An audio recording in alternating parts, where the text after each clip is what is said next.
আমি আপনাদের দেখাবো নিম পাতার বেগুন ভাজা। নিম পাতাটা ভেজে হাত দিয়ে গুঁড়ো করে নিয়েছি। এবার কড়াইয়ের তেলটা গরম হয়ে গেছে, এরকম ডুম ডুম করে বেগুন কেটেছি। এবার আমি এটা তেলের মধ্যে ছাড়বো।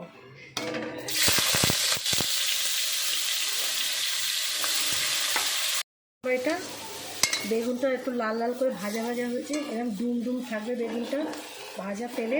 এবার আমি দিয়ে দিলাম নিম পাতাটা। পরিমাণ মতো নুন দিচ্ছি, পরিমাণ মতো নুন দিচ্ছি।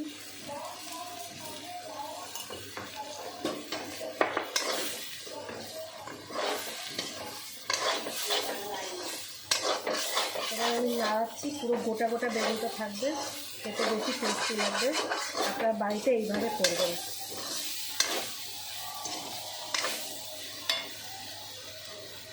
বন্ধুরা দেখুন, আমার নিম বেগুন ভাজাটা হয়ে গেছে।